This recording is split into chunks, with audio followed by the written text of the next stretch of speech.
Bonjour ou bonsoir à toutes et à tous, où que vous vous trouviez. Aujourd'hui, pour ce nouveau webinaire, nous accueillons Georgios Bourounikos, connecté depuis un endroit en Europe et plus précisément de chez lui. Alors, mensonge ou vérité, point d'interrogation. Georgios va nous présenter l'identification du mensonge en coaching. Bonsoir, Georgios. Bonsoir, cher Yotis. Bonsoir à tout le monde. Alors, Georgios, comment vas-tu? Comment te sens-tu ce soir? En pleine forme, je suis convaincu qu'on va passer une soirée très agréable.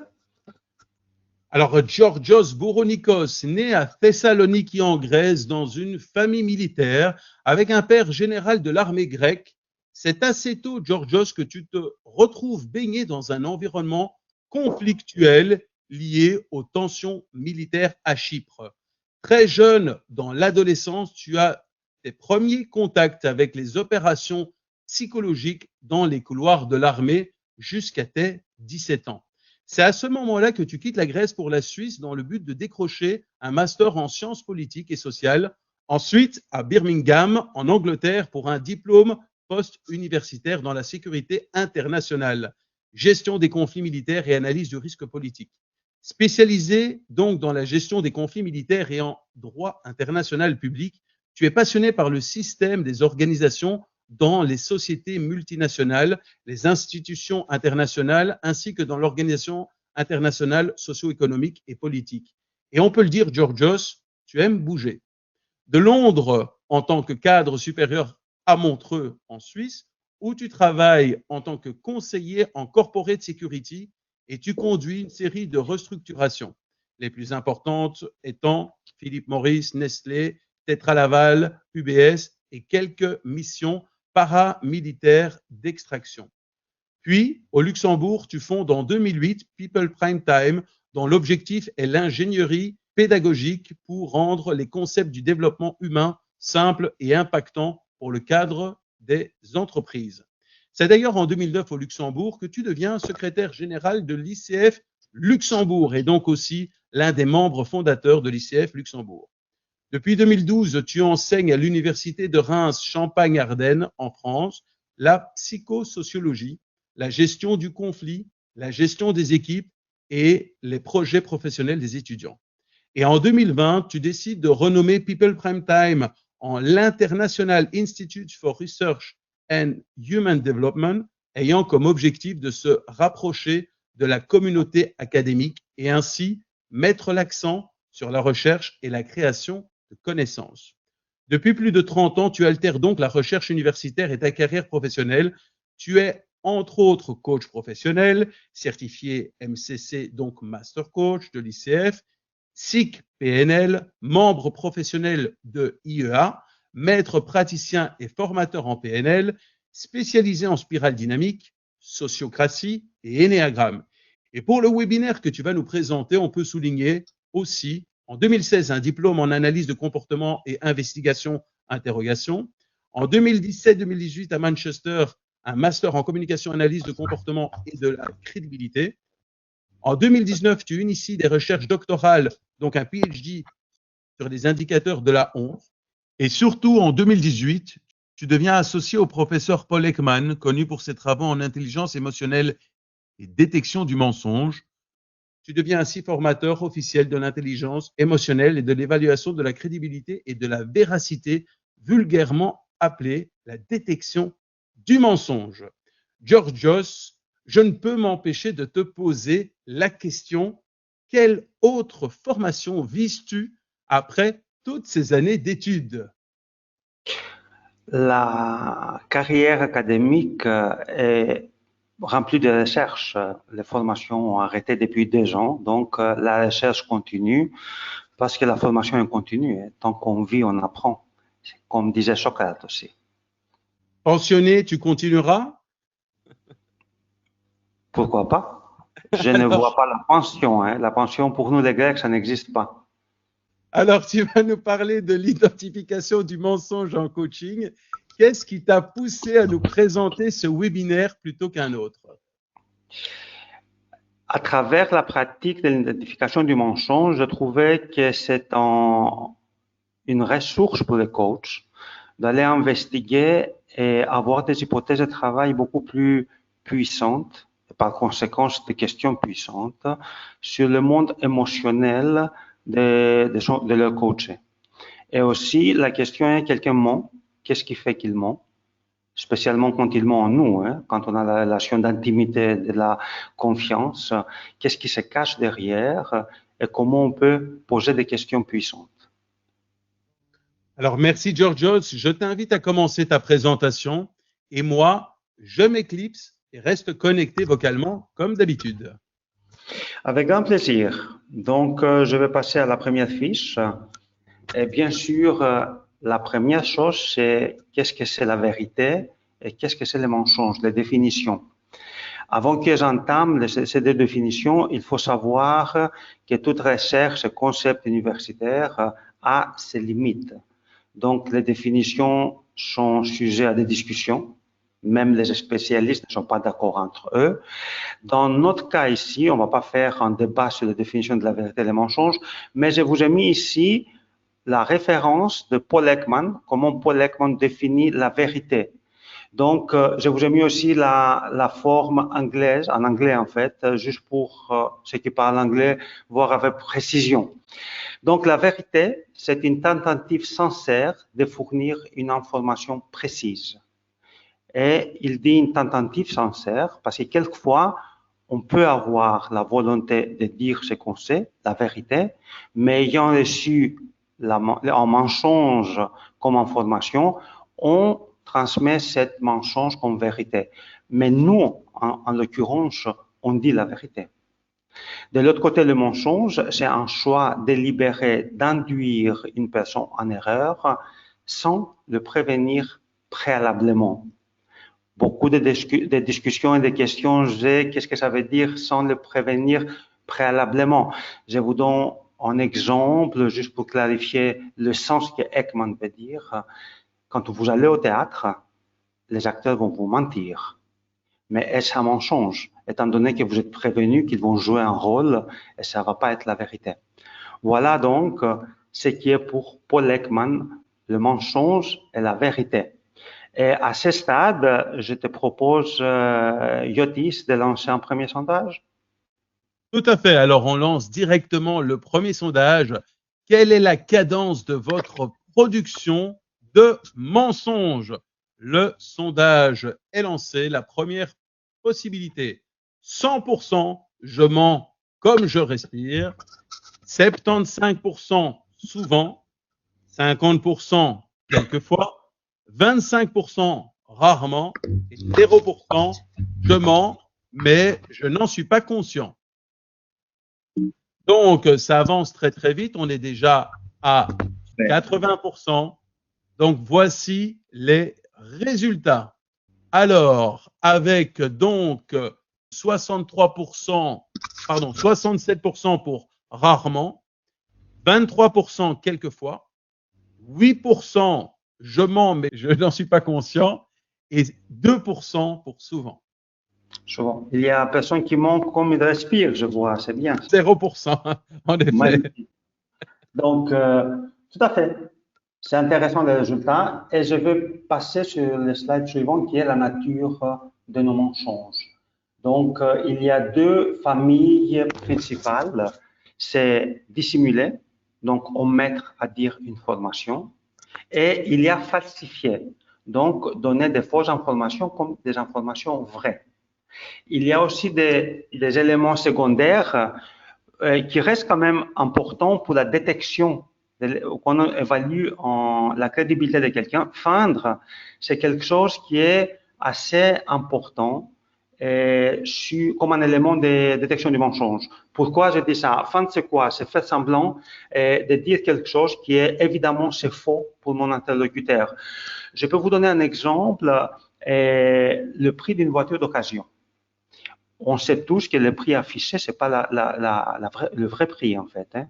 Donc, un vendeur qui ment et qui dit un prix annoncé gonflé, il n'a pas forcément sentir de la honte ou de la culpabilité derrière. Donc, il va être émotionnellement OK avec ça parce qu'il considère que son client, il est averti. Il se doute de ces prix falsifiés, en fait. Et ça peut poser un problème quand on observe quelqu'un et on cherche des fuites, comme on va voir plus tard, à voir s'il est crédible ou non. Un autre mensonge, c'est erreur d'identification de la cause d'une émotion. Donc, par exemple, là, on prend un peu des exemples plus osés. Et un mari infidèle qui est au téléphone avec sa maîtresse, et sa femme entre dans la chambre, et il est perturbé. Et il fait un grand rire ou il fait semblant qu'il a eu peur. Donc, il y a cette dissimulation avec une autre émotion d'un mensonge. Dire la vérité de manière fausse, c'est aussi un autre élément des mensonges. Et, par exemple, on exagère quelque chose d'une manière que l'autre, il ne va pas le croire, même si c'est la vérité. Je prends le même exemple qu'avant. Marie infidèle au téléphone avec sa maîtresse, la femme qui est en dedans, et il lui dit, parce qu'elle est contrôlante, avec qui tu parles, mon chéri? Elle dit, avec ma maîtresse, avec qui tu veux que je parle, avec une ironie. Il dit la vérité, mais finalement, c'est une fausse manière de dire la vérité. Donc, et dernier point que j'ai mis ici, pour rester sur le point principal, l'esquive par l'inférence incorrecte. Juste avant, on discutait d'économie. Plein de fois, on présente des statistiques économiques et on fait croire à la population un résultat qui n'est pas vrai, tout simplement parce qu'on a omis de mettre des éléments, de mesurer des éléments qui sont critiques en fait pour les résultats. Donc, on induit en fait la population en erreur. Un autre exemple pour être un peu plus rigolo et pas très sérieux, c'est la femme qui est devant le miroir et il dit à son mari, chérie, est-ce que tu aimes ma robe? Et le mari répond, mais je n'ai pas de mots à décrire comment c'est joli. Donc, c'est une inférence incorrecte pour ne pas dire ce qu'on a directement en tête. Et je vais passer aussi brièvement pour vous donner les aspects psychologiques de la vérité d'abord et l'aspect psychologique du mensonge. Vous savez très bien qu'on a une interaction entre l'émotion et la cognition et à partir de ça, on exprime quelque chose. Donc, il y a aussi le contexte. Le contexte est très important. Sans voir le contexte, on peut se conduire nous-mêmes en erreur très facilement par rapport à l'évaluation si c'est quelque chose qui en change une vérité. Donc, sur la vérité, on a cette interaction de l'émotion et de la cognition, ce qui s'exprime par 5 canaux de communication. Il est vrai que Ekman nous donne juste son expertise sur un canal de communication qui est surtout les micro-expressions de visage.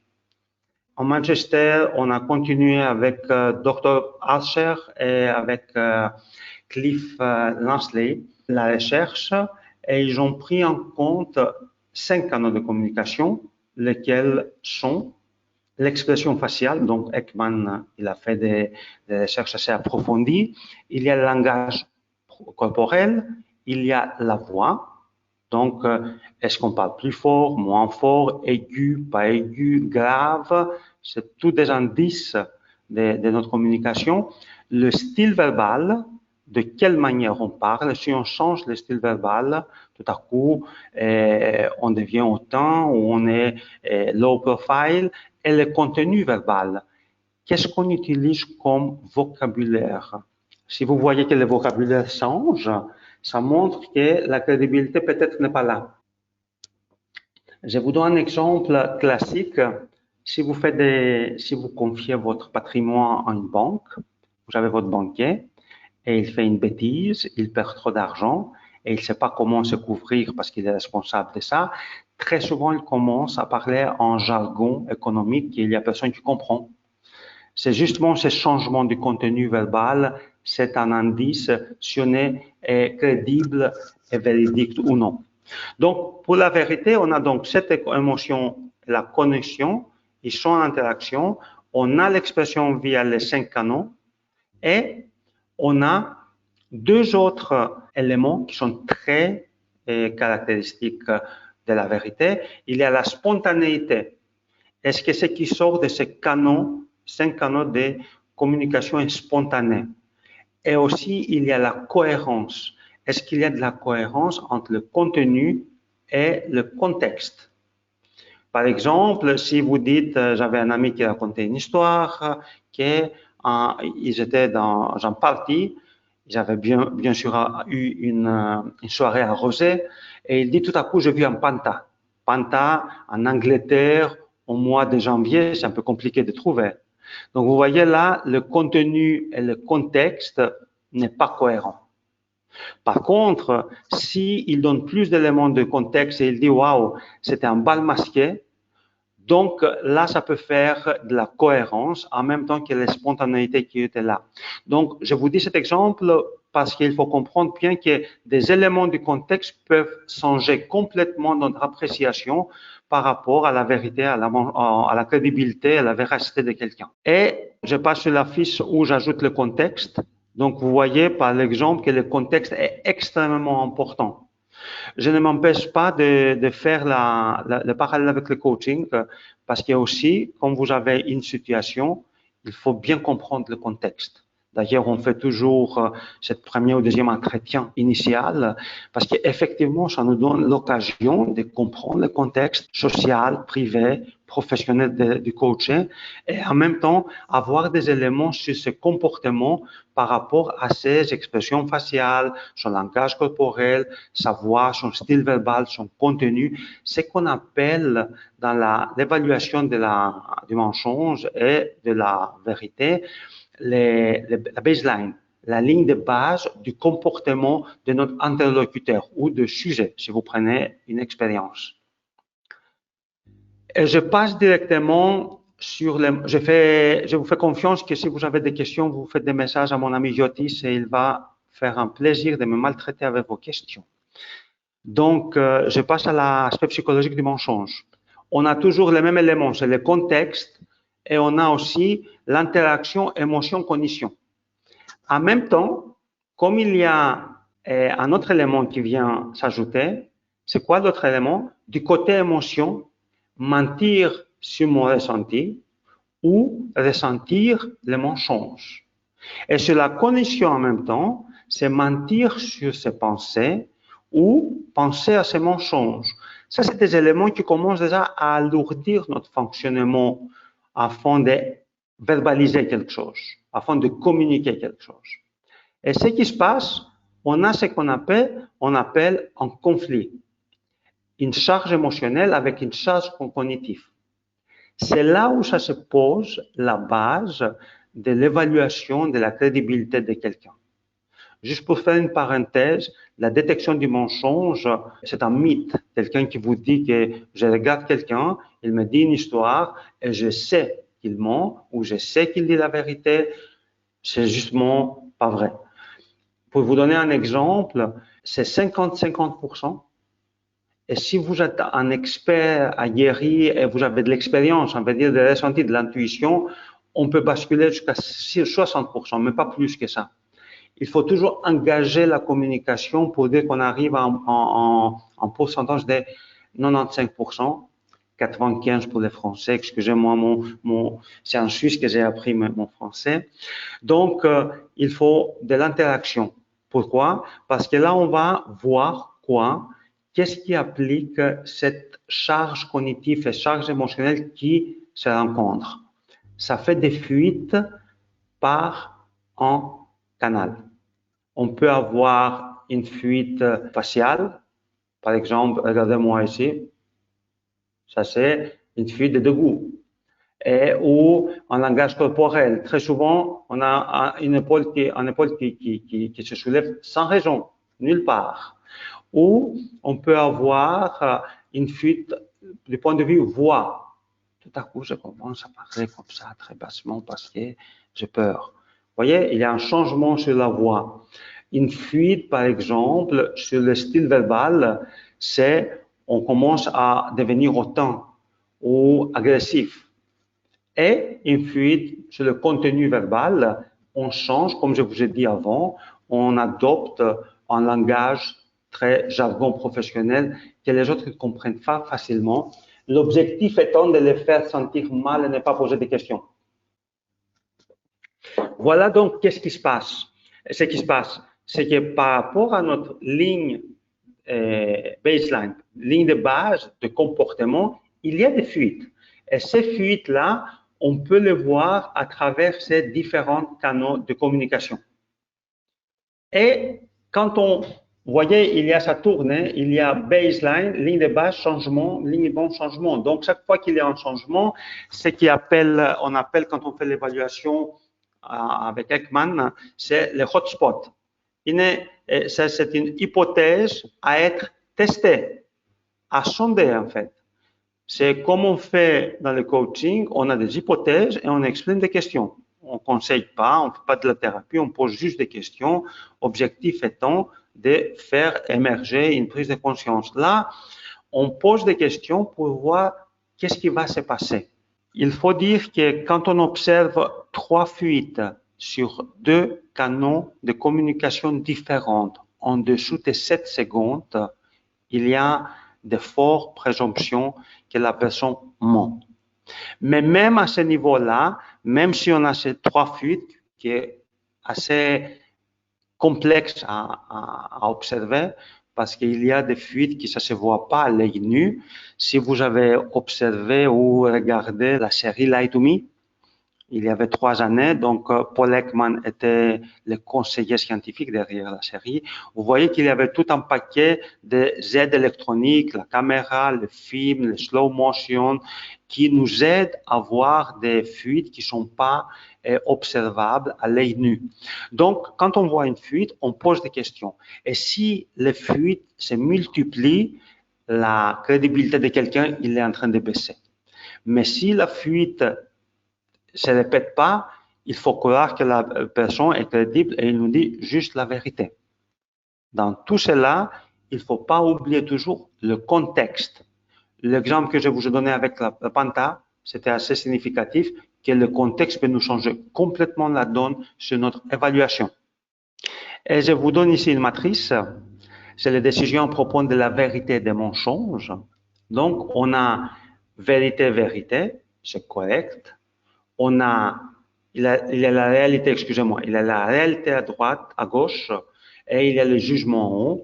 Donc, quand la réalité est vérité et le jugement c'est vérité, on est correct, c'est très bien. Quand la réalité est un mensonge et le jugement c'est un mensonge, on est correct, c'est très bien. Et on a 2 cases où les choses ne sont pas bien, tout simplement parce que il y a en réalité un mensonge et nous, et le jugement, c'est vérité. Donc, on croit un mensonge.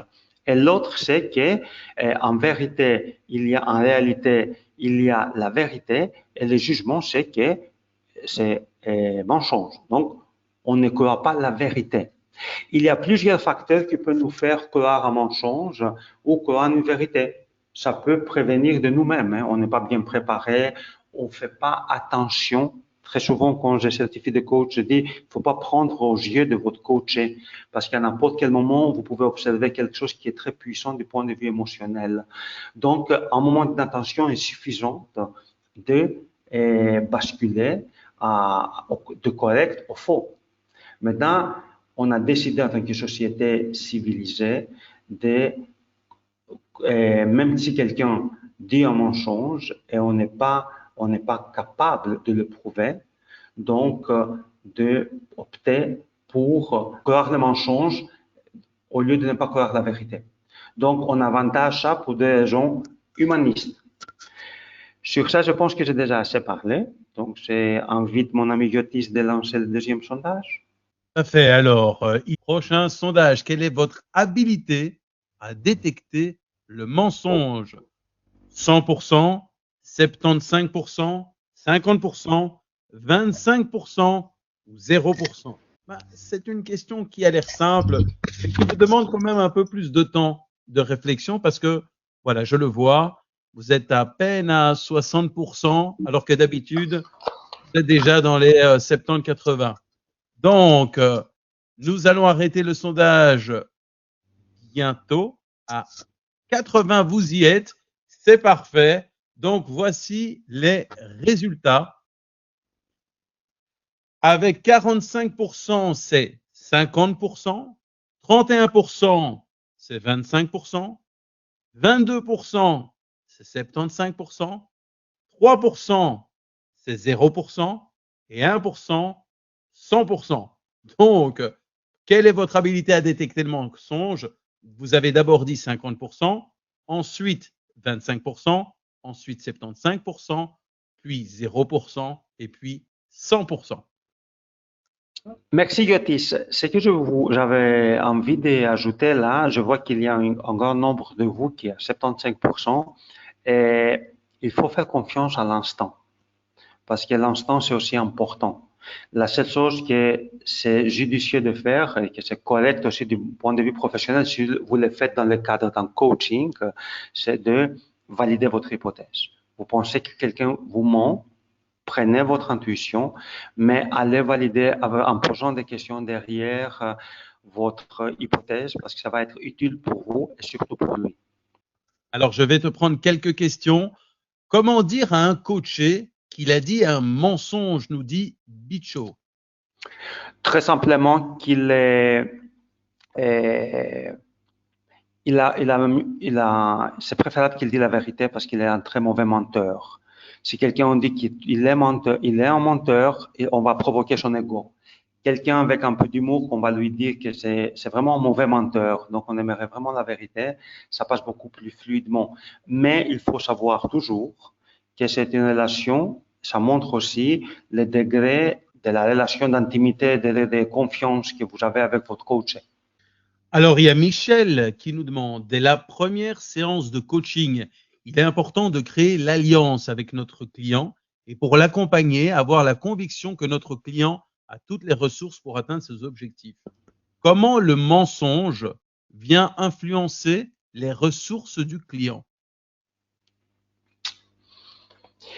Je ne sais pas s'il va influencer les ressources, mais il va influencer son comportement et il va influencer tout bêtement les résultats de votre coaching. Parce qu'en fait, vous n'allez pas avoir tous les éléments de l'affaire en cours ou de la problématique, en fait, que vous discutez avec les clients.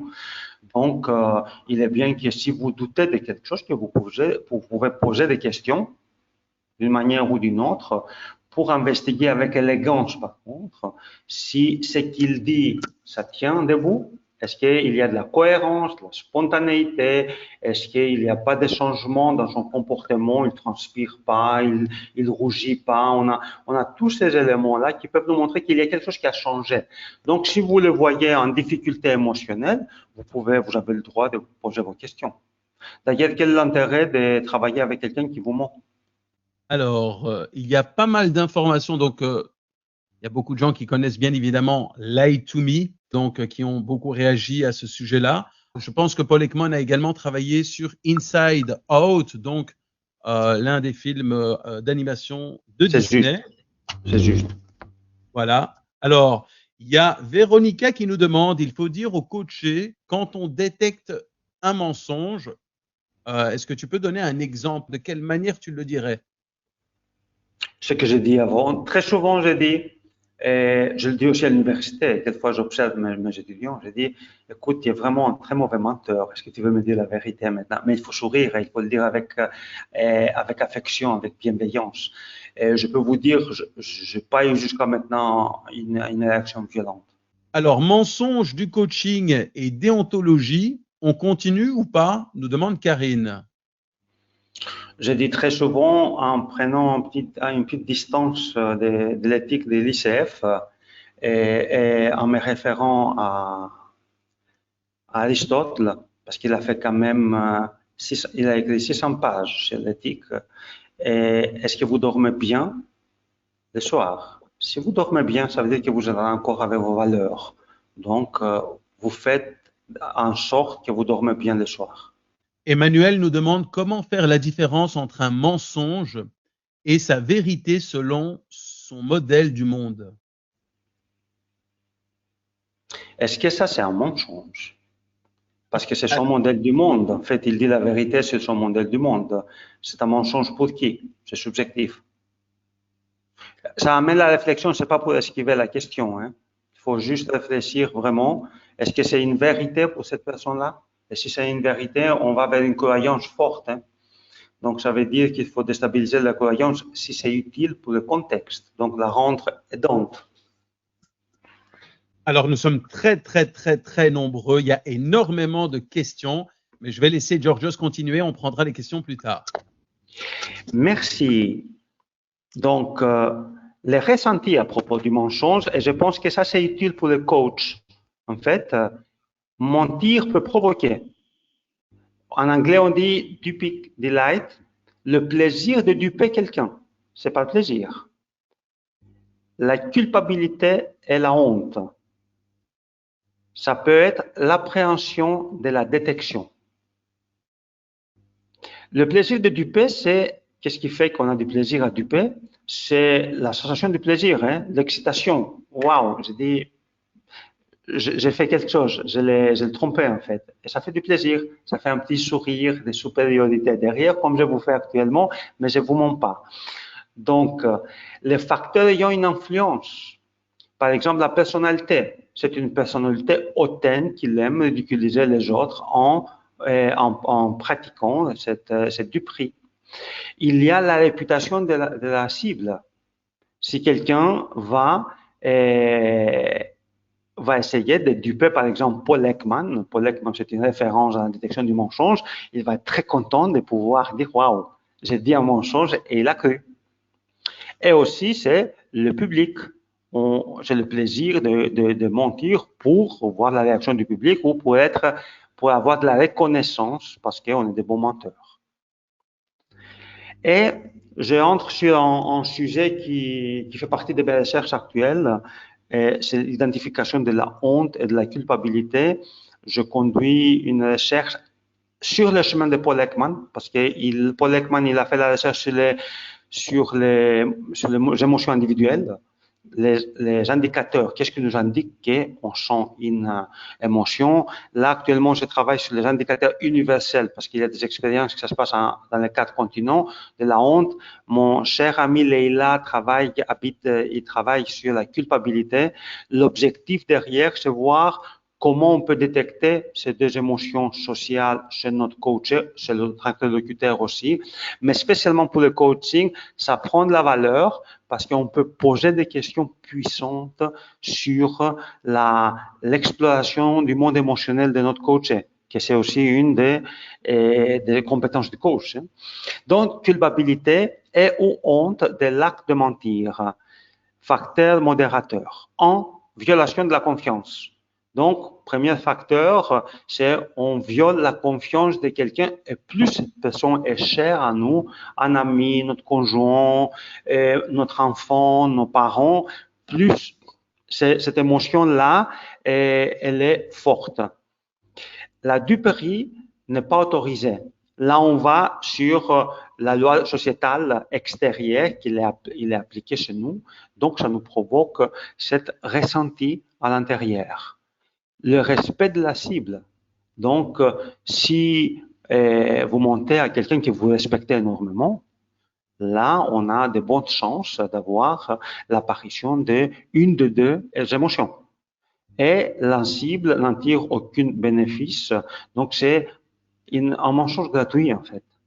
Et en fait, on fait des secondes réflexions sur le sujet. Trouble de l'anxiété, vous avez vu sur Lie to Me quelquefois que le sujet qu'on observe, il est anxieux en fait, il est stressé. Donc là aussi, le mensonge avec l'anxiété, parce qu'on montre comment ça peut nous provoquer de la culpabilité ou de la honte. On est anxieux ou on pense qu'on est anxieux. La pensée est suffisante pour nous faire sentir une de ces deux émotions. Je te laisse, je vais te lancer encore un sondage. Alors, pour le prochain sondage, quand vous mentez, que ressentez-vous? Plaisir, honte ou culpabilité? Alors, voilà les résultats. Avec 75%, c'est la culpabilité, 40%, c'est la honte et 14%, le plaisir. J'aime qu'il y a 14% de Grecs dans l'audience. Donc, il est intéressant le résultat. Et ce qui c'est pas La culpabilité et la honte, c'est deux émotions complètement différentes. Et si on va dans la partie neurologique, la honte active des neurones spécifiques, donc qui rendent la honte et la réactivation de la honte récurrente au fur et à mesure que notre vie avance. La culpabilité, elle est orientée sur nos actions. Et ce qui nous donne, c'est aller vers l'autre. Je pense que je dois passer sur le slide. Voilà, on voit ici culpabilité et honte. Donc, on voit d'abord l'orientation. La culpabilité, c'est vers la révélation. La honte, c'est vers la dissimulation. Et je m'explique. Quand on sent de la culpabilité, on a plutôt vers une action de réparation. On est focalisé sur des actions. On va dire, je sais pas, j'ai dit un mensonge à Yotis et je me sens coupable parce que voilà, il a raté ses examens en cause de mon mensonge. Je vais dire que Yotis, c'est ça qui s'est passé. Je suis vraiment désolé. On va réparer la chose et on va clôturer notre émotion et on va continuer notre vie. Tout au contraire, la honte, c'est plutôt vers la dissimulation. Et ce qui est important à savoir, c'est on est vers l'isolation.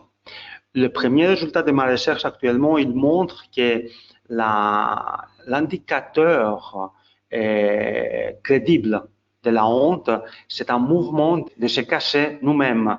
Et ça peut prendre diverses formes. On peut faire comme ça, on peut regarder en bas, on peut tourner la tête, on peut carrément partir. Donc, il y a cet départ, on cherche l'isolation.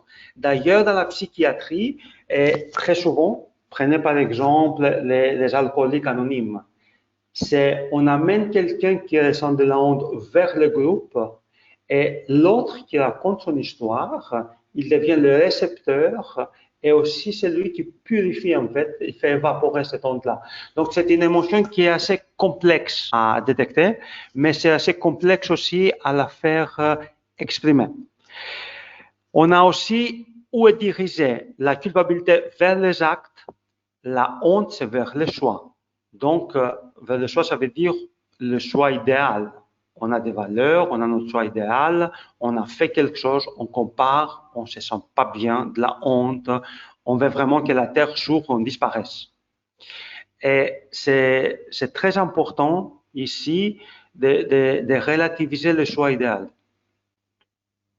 Une autre chose, parce que je tiens beaucoup à faire des petits séminaires pour les jeunes surtout, les jeunes, je veux dire les étudiants, sur la démystification des émotions. Prenons les émotions de leur impact constructif. Donc, si la honte, au lieu de nous faire du mal, on l'a considérée comme un feedback. Choix idéal, on fait quelque chose, on sent honte parce que c'est un auto-feedback qu'on fait par rapport à nos idéaux. Et qu'est-ce qu'on fait? On change notre comportement. Plutôt, il faut l'accueillir avec bienveillance et avec amour parce que ça nous conduit vers la construction de choix et l'approche vers le choix idéal. Et finalement, on a l'échange des révélations. Donc, augmenter pour culpabilité parce qu'on va faire la réparation justement et diminuer pour la honte parce que justement, on est en train de s'isoler. Et je vais clôturer quand on fait une analyse, parce que je vous donne un exemple. Très souvent, vous voyez à la télé que quelqu'un a déclaré que sa femme est perdue. Donc, la perte de sa femme, pas la perte, elle ne sait pas où elle est. Missing, mon ami Yotis, est-ce que tu peux m'aider, s'il te plaît? Missing, c'est disparu, oui. Disparu, voilà. Sa femme est disparue ou son mari est disparu. Il n'y a pas de sexe qui est mieux que l'autre. Donc, et la police demande à cette personne-là de faire un appel à la télé juste pour demander à l'autre de revenir ou s'il y a kidnapping pour sensibiliser les acteurs. L'objectif aussi derrière, c'est qu'on filme cette séance-là parce que là, comme vous voyez très bien dans la série Lie to Me, spécialement la première année, il y a 80% de science et 20% de drama. L'année suivante a changé, c'est pour ça qu'Ekman s'est retiré. Donc, comme vous voyez aussi là, ces films-là, on les passe frame by frame, cadre par cadre, et on va observer les micro-expressions, les changements d'attitude, les contenus, la voix, on va tout ça observer. Et plus l'enjeu est grave, plus les fuites sont importantes. Donc, dans ce process-là, on a 4 étapes. C'est des étapes basiques. C'est le planning et préparation. L'engagement, on dit, c'est l'observation et les hotspots. L'exploration, ça veut dire on a fait déjà la partie des hotspots qui sont nos hypothèses de travail. On va explorer si on va créer plus de hotspots ou ça va s'estomper. Donc, c'est la vérité. Et la résolution où on va donner notre opinion. Donc, en tant qu'expert en évaluation, on ne va pas dire bien sûr à la police il ment ou il dit la vérité, ça c'est absurde, ça c'est aberrant et non professionnel. Par contre, ce qu'on va dire à la police, voilà, à ce moment-là de l'interview, de son speech, on a une concentration de hotspots. Et là, on va diriger l'enquête ou l'interrogation vers l'exploration de ces événements, ce qu'ils racontent par rapport au contenu, au contexte, pour pouvoir accentuer notre certitude si ça va vers la crédibilité ou vers le mensonge. Je trouve une similitude avec le coaching, parce qu'avec le coaching aussi, on planifie, on se prépare, on s'engage avec l'investigation, avec le questionnement, on explore la situation et on peut mettre à la résolution, c'est la prise de conscience et les options derrière. Mais dans l'exploration, je pense que la détection du mensonge chez nos coachés ou la crédibilité, il a une place importante, tout simplement parce que ça nous donne beaucoup des hypothèses de travail très, très, très intéressantes. Sur ça, je pense que ça c'est mon dernier slide. Donc, je vous laisse la parole, ou plutôt la plume électronique, pour poser vos questions et je suis prêt à vous répondre. Merci pour votre attention. Alors, il y a encore un 4e sondage. Quand vous détectez un mensonge, quelle est l'émotion qui prend le dessus?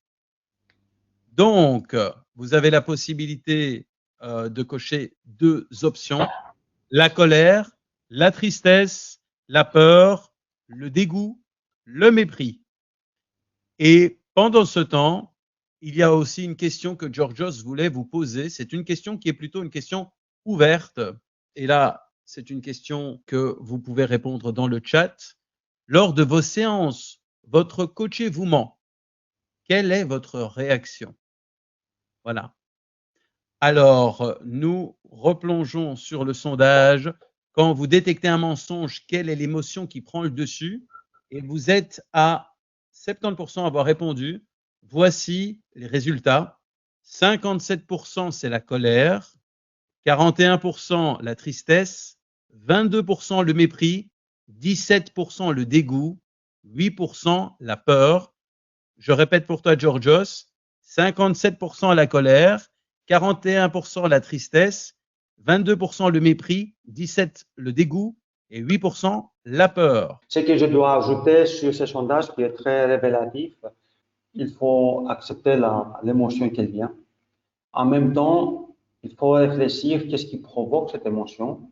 Et on sait tout le monde qu'il y a de la fonctionnalité de l'émotion. Si vous voulez plus, il y a les livres de Paul Ekman qui expliquent ce qui est le déclencheur d'une émotion, ce qui est la fonctionnalité.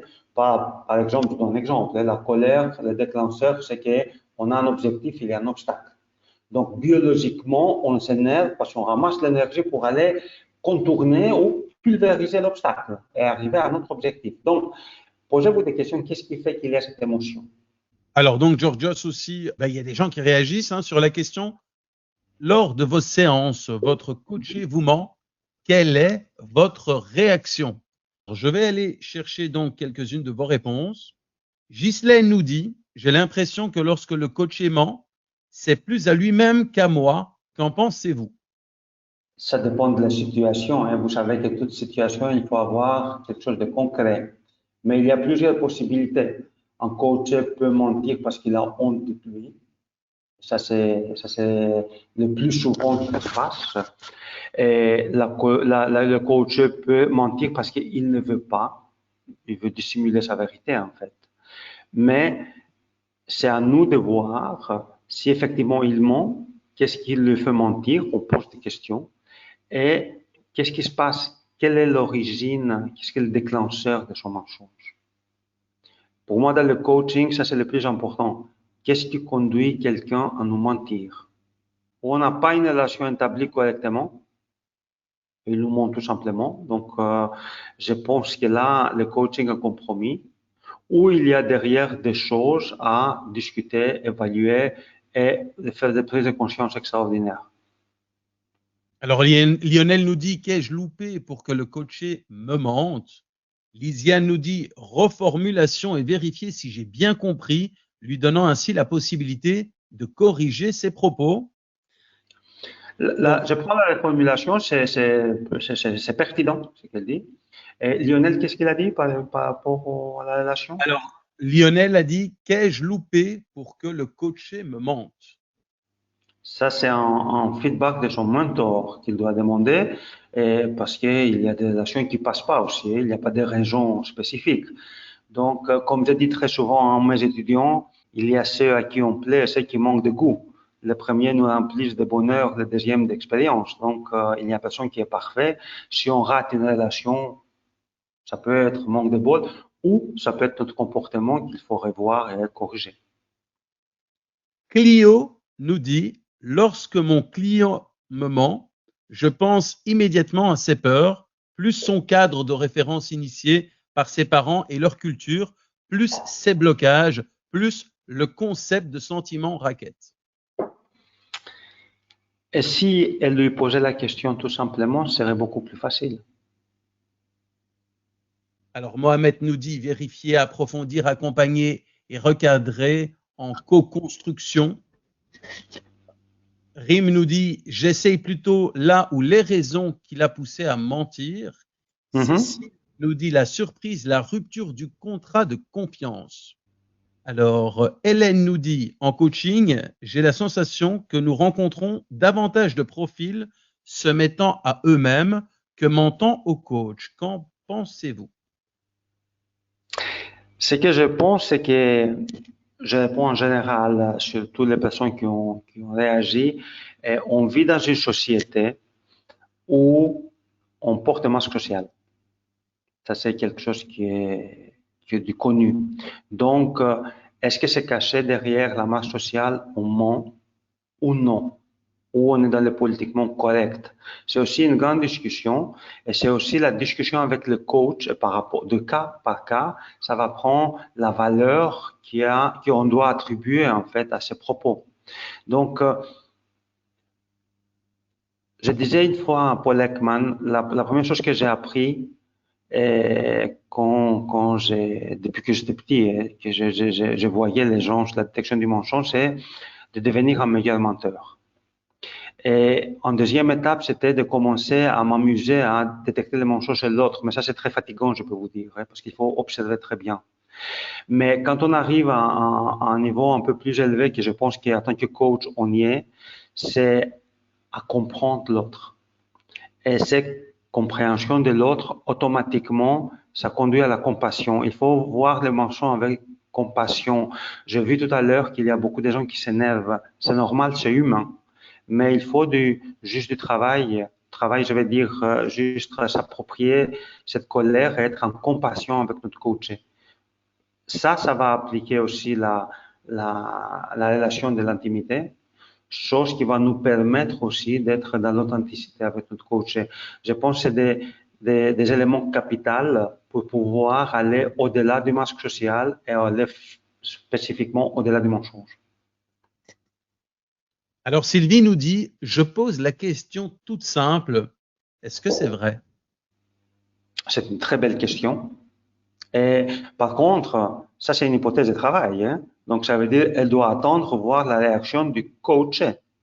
Parce que s'il y a des fuites à travers les 5 canaux de communication, il serait bien de continuer à assister sur la question.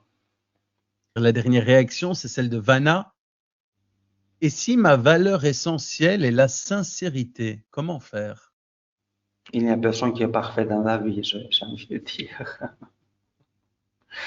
On apprend très bien dans le coaching que toute qualité, parce que je pense qu'une valeur, une qualité en même temps, est pratiquée à l'extrême, ça devient un piège. Donc, en tant que coach, il faut être prêt à faire des pas en arrière. Et quelquefois, il faut revoir nos propres valeurs, les mettre en question. Je n'ai pas dit de les transgresser. Alors donc on a énormément de réactions, on a énormément de réponses. Bien évidemment, comme le dit Sylvie, on en parle avec son superviseur. Quels conseils donnes-tu justement pour les personnes qui sont confrontées à ce genre de problème, Georgios? Ça dépend qu'est-ce que c'est votre problème, hein. Donc, l'authenticité, c'est quelque chose qui est difficile à appliquer parce qu'il y a des revers derrière. Je pense que si vous avez des difficultés, le mentor ou le superviseur, ça peut être un bon guide à condition que vous lui dites la vérité. Un grand merci, Georgios, pour cette présentation très éclairante et très utile pour nos séances de coaching. J'aimerais également remercier Nefissa Karboul qui a répondu à toutes vos questions techniques. Nefissa est l'une des ambassadrices ICF Synergie pour la Tunisie et Nefissa est également la présidente actuelle de l'ICF Tunisie. Alors bonsoir Nefissa, comment ça s'est passé ce soir? Bonsoir Yotis, bonsoir Georgios, Bonsoir. bonsoir tout le monde. Ça s'est très bien passé, on était très nombreux ce soir. Effectivement, il y a eu beaucoup de réactions, mais également beaucoup de compliments à ton égard, Georgios. Donc, je vais en lire quelques-unes. Donc, de la part de Marc, merci beaucoup pour votre partage. Christophe, un grand merci. Isabelle, merci, c'était passionnant. Carole également, merci beaucoup pour cette présentation bien intéressante. Michel, c'était passionnant, bravo. Nadine, merci pour cette intervention très intéressante et on a encore beaucoup. Merci à tout le monde pour vos beaux paroles, ça me touche. Alors, merci Nefissa. Nous espérons que ce webinaire vous sera utile pour développer l'identification du mensonge lors de vos séances de coaching.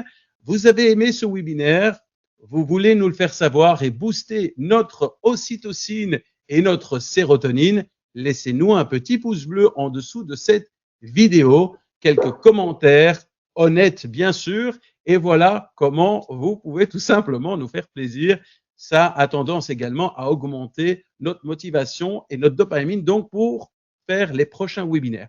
Qu'avez-vous pensé de ce webinaire? Avez-vous d'autres questions à poser à notre orateur? Mettez tous vos commentaires et questions en dessous de cette vidéo. Je vous souhaite à toutes et à tous une excellente soirée ou une bonne journée où que vous vous trouviez. Et Georgios, je te laisse le mot de la fin. C'est une grave responsabilité que tu me laisses ici. Ce que je voulais partager avec vous, je le partage très souvent dans mes enseignements, c'est un mot de Claudio Naranjo, il est un de mes mentors en fait. Il m'a dit dans une conversation privée que c'est à travers la pratique de notre ombre et la douleur qu'on traverse, on identifie et on embrasse notre excellence. Donc, soyez patients avec vos douleurs, ils ont un bon objectif derrière. Sur ça, je vous remercie tous, je vous dis bonne nuit. Merci Georgios, merci Nefissa, merci à vous toutes et tous. Au revoir.